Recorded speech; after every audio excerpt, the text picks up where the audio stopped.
In this video, I'm gonna teach you how to clone yourself in Minecraft with commands. It's a very easy process, so make sure to follow along.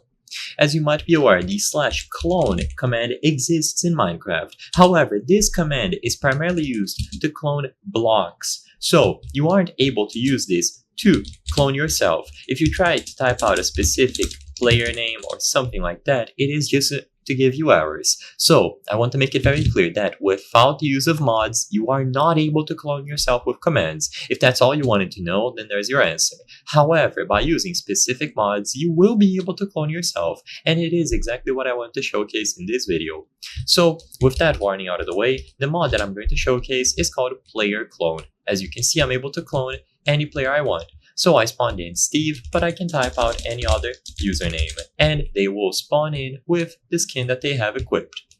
So this mod is available on CurseForge. It is titled Player Clone, and it is going to be available for version 1.21, 1.20.1, and 1.19.2.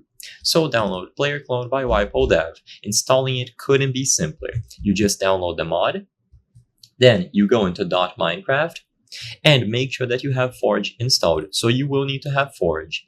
If you have never gone to app data, just press Windows plus R, type %app data %, and then you will be able to go inside of .minecraft and finally find the mods folder. Drop the jar file from player clone inside of here, and then you can use these commands /player clone, and then you can type a username. You can specify the amount, you can remove all the clones, free for all battles, team battles, stop the current clone battle, and type help for all the commands. So it is a very simple mod, but a very fun one, and you can type any username over here.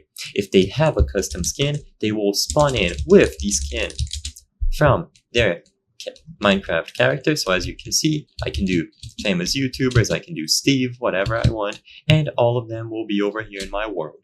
I hope I was able to help you on how to clone yourself in Minecraft with commands. If this video helped you, please be sure to leave a like and subscribe for more very easy tips. Thank you for watching.